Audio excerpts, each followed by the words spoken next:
दोस्तों, कैसे हो आप सभी। मैं आप सभी का आपके अपने YouTube चैनल पर स्वागत करता हूं।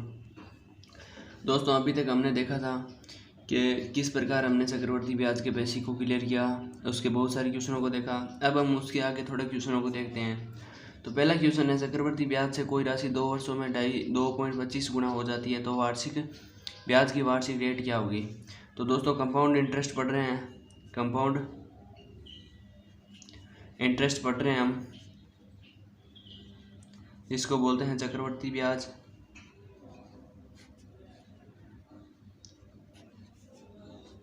चक्रवर्ती ब्याज पर है तो पहला क्वेश्चन हमारा क्या है कि कोई धन जो है वो 2 वर्षों में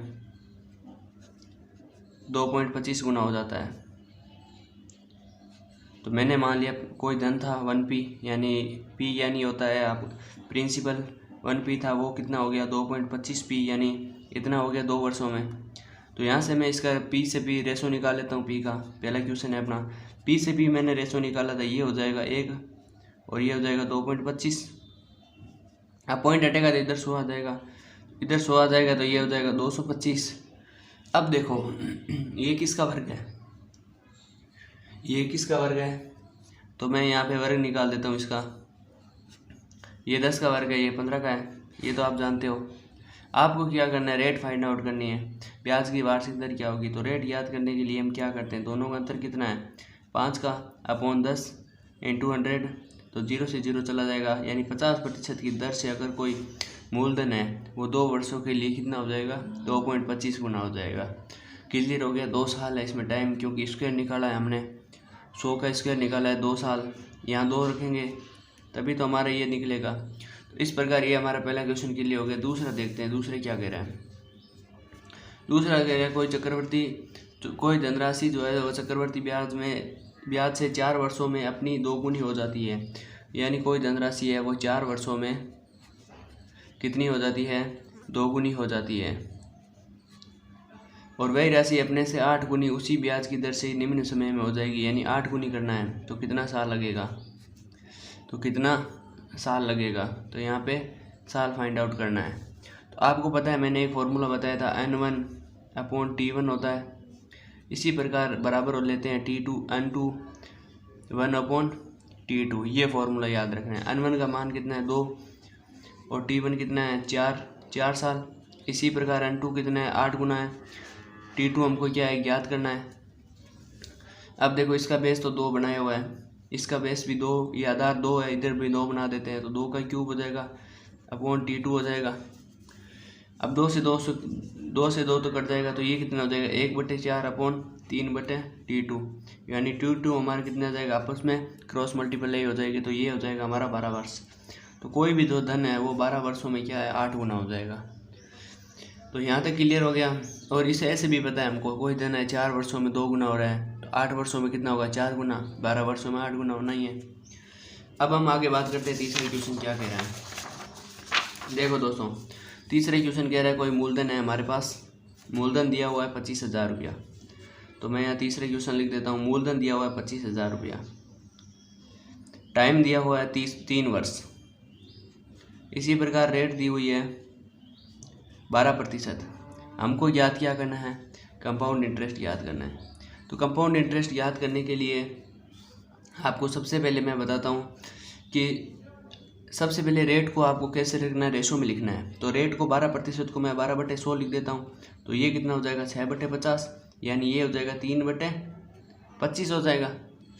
तो 2 के बटे से करते जाएंगे 3/25। अब रेट हमारे पास जो है वो 3/25 है, तो मैं यहाँ लिख देता हूँ पहले साल के लिए ब्याज, दूसरे साल के लिए ब्याज और तीसरे साल के लिए ब्याज, इस प्रकार हो गया। तो दोस्तों 25,000 का पहले साल के लिए, दूसरे साल के लिए, तीसरे साल के लिए क्या होता है समान होता है, क्योंकि इस पर जो 25,000 का जो 12% ब्याज होगा वो पहले साल, दूसरे साल और तीसरे साल में समान आएगा, परंतु जब ब्याज के ऊपर ब्याज लगेगा तो वो इसके थोड़ा नीचे लिख देंगे। और चक्रवर्ती ब्याज में यही होता है कि मूलधन के ऊपर तो ब्याज लगता ही है, परंतु जब वो पहले साल के बाद दूसरे साल में जाता है तो पहले साल के ब्याज के ऊपर भी ब्याज लगता है।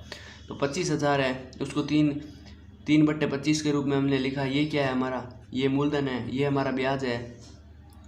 तो 25,000 का 3/25 हमारा ब्याज हो जाएगा, क्योंकि 25 रेशो बराबर कितना है 25,000, तो 1 रेशो बराबर कितना आ जाएगा 1,000।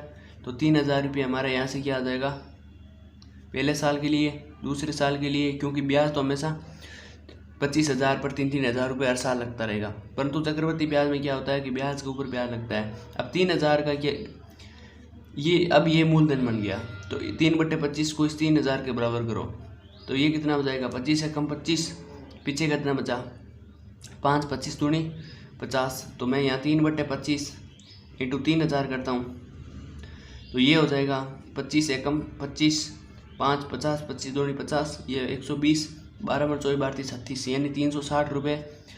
इसका ब्याज 360 रुपये, इसका कितना हो जाएगा इस पर 360 रुपये। यहाँ तक क्लियर हो गया। अब देखो 360 भी एक प्रकार का क्या है तीसरे साल के लिए, ये दूसरे साल का ब्याज है, ये तीसरे साल के लिए इस पर और ब्याज लगेगा। तो 360 का मैं और लगा देता हूँ, तो 360 3/25 करता हूँ, तो ये हो जाएगा 25 एकम 25, पीछे कितना बचा 5 और 6 11 110, तो ये हो जाएगा 25 चौक 110 पॉइंट लगेगा, जीरो हो जाएगा 25 चौक 100, 14.3 इंटू 14.4 इंटू 3 4 3 12 4 3 12 1 13 असल 1 3 1 4, यानी 4.32, 14 14 28 34 42, यानी 43.2 43.2 जो है वो इसका ब्याज होगा 360 का। अब टोटल जोड़ देते हैं, कितना हो जाएगा 3 3 6 3 3 9,000 हो गया। अब आपको यार देखो यहाँ पे ये 3,000 का ब्याज 360 रुपये हो गया, इस 3,000 का ये 360 हो गया, परंतु तीसरे साल के लिए पहले साल का ब्याज के ऊपर भी ब्याज लगेगा, तो यहाँ पर 360 एक और लिखना है। अब आपस में जोड़ देते हैं, तो ये 9,000 हो जाएगा, प्लस ये कितना हो जाएगा 3 3 6 3 3 9 9 और 1 10 10 और 8, यानी 1,080 इसका हो जाएगा, प्लस 43.2 इसका हो जाएगा, तो ये 10,080 10,000 कितना हो जाएगा 9,000 1 10,080, तो मैं यहाँ लिख देता हूँ 10,080 प्लस 43.2, तो यहाँ पे आप लिख सकते हो कितना हो जाएगा ये 10,080 है, इसमें मैं जोड़ देता हूँ 0.2 का 2, 0 में 3 3 8 4 12 2 असल लगेगी 1 0 और 1 1 और ये 0 और ये 1, यानी 10,123.2 जो है ये हमारा क्या आ जाएगा 10,100, ये हमारा ब्याज आ जाएगा 3 वर्ष के लिए 25,000 पर 10,123 रुपये ब्याज आ जाएगा। तो दोस्तों क्लियर हो गया होगा। तो अब दूसरा इससे आगे वाला करेंगे और ज़्यादा आपको क्लियर हो जाएगा।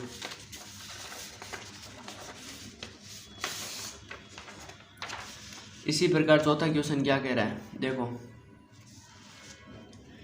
मूलधन दिया हुआ है 6400 रुपया, मूलधन कितना दिया हुआ है 6400 रुपये, रेट है 12%, 12.5%, समय है 2 साल के लिए। तो आपको कंपाउंड इंटरेस्ट याद करना है। इसमें कंपाउंड इंटरेस्ट कैसे याद करोगे, देखो सबसे पहले आपको क्या करना है 12.5% को आपको फ्रैक्शन में बदलना होता है, वो होता है 1/8। आप ये परसेंटेज में देखोगे, परंतु 12.5% को मैं 12.5/100 करूँगा, 125/1000 हो जाएगा, तो 1/8 हो जाता है। अब देखो आपको क्या करना है 2 साल के लिए ब्याज निकालना है। तो 2 साल के लिए ब्याज कैसे निकालते हैं, मैंने कहा था ऐसे कर लो, ठीक है। पहले साल के लिए, दूसरे साल के लिए, तो 6400 का 1/8, 8 से 8 बार चला जाएगा ये, तो 800 रुपये पहले साल के लिए, इसी प्रकार 800 रुपये दूसरे साल के लिए। ये मूलधन पर ब्याज हो गए, परंतु ब्याज के ऊपर ब्याज लगता है चक्रवर्ती ब्याज में, तो 1/8 का ये कितना हो जाएगा 100, तो यानी 8 16 1 1700, तो 1700 रुपये इसका क्या आ जाएगा कंपाउंड इंटरेस्ट आ जाएगा।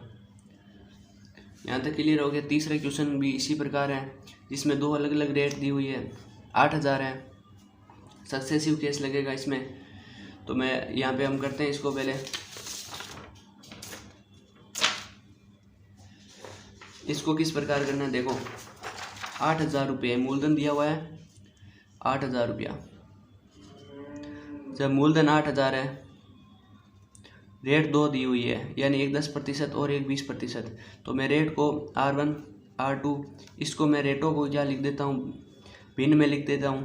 तो ये हो जाएगा 10% 20%, ये हो जाएगा 1/10 और ये हो जाएगा 1/5, क्योंकि 20% 20/100 होता है, 20 से कम 20, 20 पंजे 100, 1/5 1/10 है। तो यहाँ पे इसको कैसे लिखना है, देखो आपको यहाँ पे इसको पहले साल के लिए मूलधन क्या है, इसमें 10 और 15 है, तो मैं यहाँ 10 और 15 लिख देता हूँ। अमाउंट कितना हो जाएगा हमारा 10 और 1, ये ब्याज 11 होता है अमाउंट, तो 11 इधर हो जाएगा और 5 1 6 इधर हो जाएगा, आपस में गुणा कर देंगे। ये कितना हो जाएगा 15 × 10 = 150 और ये हो जाएगा 66। 11 सॉरी यहाँ पे ये 5 है, ये हो जाएगा 50 और ये हो जाएगा 66, यानी अंतर कितने का आ रहा है 50 से 66 कितना कब हुआ 16 रेशो का अंतर आ रहा है। ये 16 हमारा कितना है ब्याज है, और 50 रेशो किसके बराबर है 8000 के बराबर है, क्योंकि जो हमारा प्रिंसिपल है वो 8000 के बराबर है। तो यहाँ से ये एक रेशो का मान आ जाएगा, कितना आ जाएगा 800/5, तो 16 रेशो बराबर कितना हो जाएगा 800/5 × 16, ये चला जाएगा 8 5 एकम 5 3 बचा 5 अंक 30 0। तो इस प्रकार 160 × 16 कर लेंगे, तो ये हो जाएगा 0। 16 को 0 से गुणा किया 16 16 32 16 43 16 64 16 85 16 की 96, ये हो जाएगा 9 और 16 और 1 16 और 9 कितने हो जाएंगे 25, 16 और 9 25, यानी 2560 रुपये हमारा क्या आ जाएगा 2560 रुपये हमारा कंपाउंड इंटरेस्ट आ जाएगा। आगे क्वेश्चन क्या कह रहा है, आगे क्वेश्चन देखते हैं। यदि ब्याज त्रैमासिक रूप से संयोजित हो तो ब्याज के किस वार्षिक दर से 32,000 रुपये का 9 माह का चक्रवर्ती ब्याज कितना होगा 5044 होगा। तो इसको कैसे करना है, तीसरा क्वेश्चन हमारा है 32,000 क्या है 32,000 रुपये मूलधन है। अब आपको दिया हुआ है ब्याज क्या त्रैमासिक है, और त्रैमासिक ब्याज होता है ना, तो आपको इसमें क्या है मैंने बताया था त्रैमासिक हो अर्धवार्षिक हो तो उसमें जो टाइम होता है अर्धवार्षिक में 2 गुना हो जाता है, परंतु त्रैमासिक है तो ये 4 गुना होगा। तो टाइम हमारा हो जाएगा 9 माह, यानी 9 × 4 9 चौक 36 माह। 36 माह किसके बराबर होता है 3 साल के लिए 3 साल होता है 36 माह।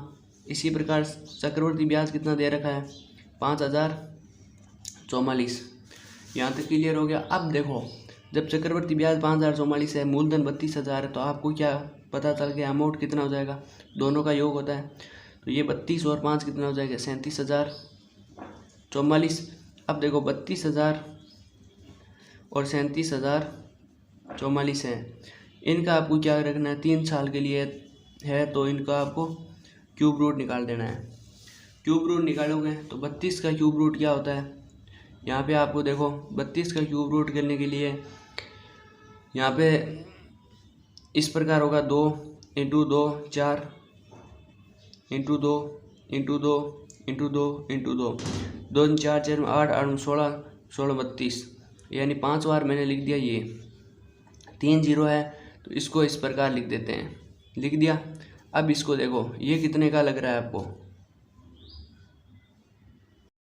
देखो यहाँ पे आप या तो ऐसे कर सकते हो कि अगर आप इससे लिखने से पहले आपको क्या करना है, इसको क्यूब रूट निकालना है इसका। तो सबसे पहले आप इसको क्या है कि 4 के पाटे से काट देते हैं। 4 के पाटे से देखो ये भी चला जाएगा, क्योंकि 9 चौक 36 और 1 4 दूनी 8 2 और 24 6 चौक 24 और 1 4 एकम 4, तो क्योंकि पीछे वाला दोनों अक्षर 4 से विभाजित है इसलिए ये भी 4 से चला जाएगा, और ये 32,000 है ये भी अपना क्या है 4 से चला जाएगा। तो सबसे पहले इसको काट देता हूँ मैं। 32,000 को मैं काटूंगा 8 चौक 32, यानी ये हो जाएगा 8,000 और ये हो जाएगा 9 चौक 36, 1 बचा 10 हुआ, तो 4 दूनी 8, फिर बचा 2 24 6 चौक 24 4 एकम 4, यानी इस प्रकार ये हमारे पास क्या आ गया 8,000 और 9,261 है। तो ये किसका है 20 का क्यूब रूट है, और ये 21 का है। अंतर कितने का आ रहा है 1 का, किसकी तुलना में 20 की तुलना में, इंटू 100, तो 0 से 0 2 से 5 बार, यानी रेट कितनी आ गई हमारे पास 5%। तो क्वेश्चन क्या था देखो, यदि ब्याज त्रैमासिक रूप से संयोजित हो तो ब्याज के किस वार्षिक दर से 32,000 रुपये का 9 माह का चक्रवर्ती ब्याज 5044 होगा। तो भाई 5% रेट से 9 माह का चक्रवर्ती ब्याज जो है 5044 होगा जब ब्याज त्रैमासिक रूप से संयोजित हो। तो यहाँ हमने देखा 5% क्लियर हो गया। अब दोस्तों आगे बात करते हैं, आगे वाला क्वेश्चन क्या कह रहा है। नेक्स्ट क्वेश्चन है हमारा 2000 रुपये की धनराशि पर 2 वर्ष के लिए 2000 की धनराशि पर 2 वर्ष के लिए चक्रवृद्धि ब्याज क्या होगा यदि वार्षिक दर पहले वर्ष के लिए 4% हो। पहले वर्ष के लिए 6 नंबर क्वेश्चन है क्या, 6 नंबर क्वेश्चन है, इसको ऐसे लिख देते हैं 6 नंबर है, 5 नंबर कर लेते हैं क्योंकि एक ऊपर वाला 2 3 4 5 नंबर हो जाएगा। R1 दिया हुआ है हमारे पास कितना है 4% है, इसको मैं 4/100 लिखूंगा, ये हो जाएगा 1/25। क्लियर हो गया। इसी प्रकार रेट दूसरी रेट क्या दे रहा है 3%, तो 3% को मैं लिखूंगा 3/100, तो ये हो जाएगा कितना 3/100 लिख देते हैं इसको। दूसरे वर्ष के लिए 3%, 2000 रुपये की धनराशि है, जब मूलधन 2000 है, 2 वर्ष के लिए टाइम 2 वर्ष है, 2 वर्ष है, जब टाइम 2 वर्ष है तो आप क्या चक्रवृद्धि ब्याज क्या होगा, चक्रवृद्धि ब्याज बता सकते हो। अब देखो इसमें आपको सबसे पहले क्या करना है कि पहले साल के लिए लिखना है, ये पहले साल के लिए मूलधन और दूसरे साल के लिए यहाँ पे मूलधन लिखना है, यहाँ पे आपको अमाउंट लिखना है पहले साल के लिए दूसरे साल के लिए। तो पहले साल के लिए 1/25 है, 1/25 है तो मैं यहाँ 25 से अमाउंट 26 हो जाएगा, 25 से अमाउंट 26 होगा, यहाँ 100 से क्या है 103 हो जाएगा अमाउंट। तो टोटल यहाँ पे कितना है 2500, और ये 2600 को मैं 103 से गुणा करूँगा। देखो 26 को मैं 100 से गुणा करता हूँ तो क्या हो जाएगा 2600, और प्लस 26 को मैं 3 से गुणा कर 26 26 तो 52 26 दिए 78, यानी कितना हो जाएगा ये 2678। इस प्रकार हो गया। अब आपको अंतर कितना है 178 का, 178 किसके बराबर है, ब्याज है हमारा 2500 जब 2000 के बराबर है, क्योंकि हमारा जो प्रिंसिपल है 2500 ये 2000 के बराबर है, तो मैं काट देता हूँ। ये हो जाएगा 5 के पाटे से कितनी बार जाएगा 5 25 5 चौक 20, यानी 1 रेशो बराबर क्या आ जाएगा, 1 रेशो बराबर आ जाएगा 4/5। तो 178 रेशो किसके बराबर आ जाएगा इस प्रकार। तो आपको यहाँ पे बता देना है कि इसको मैं 4 से गुणा करता हूँ, 8 चौक 32 3, और ये हो जाएगा 8 चौक 32 3 7 चौक 28 28, और 3 कितना होता है 31, 3 4 3 7 712/5। तो 712/5 को अगर मैं करता हूँ भाग देता हूँ 5 से, तो ये हो जाएगा 5 एकम 5, 2 बचा 21, 5 चौक 20, और 5 दूनी 10, 2 बचा 0.0, 5 चौक 20, 5 चौक 20, यानी 142 रुपये जो है हमारा क्या आ जाएगा कंपाउंड इंटरेस्ट आ जाएगा। तो दोस्तों मैं उम्मीद कर रहा हूँ वीडियो पसंद आया होगा, ज़्यादा से ज़्यादा शेयर करना। आगे कुछ क्वेश्चन है इंस्टॉलमेंट के क्वेश्चन है, वो अगले पार्ट में करेंगे। धन्यवाद।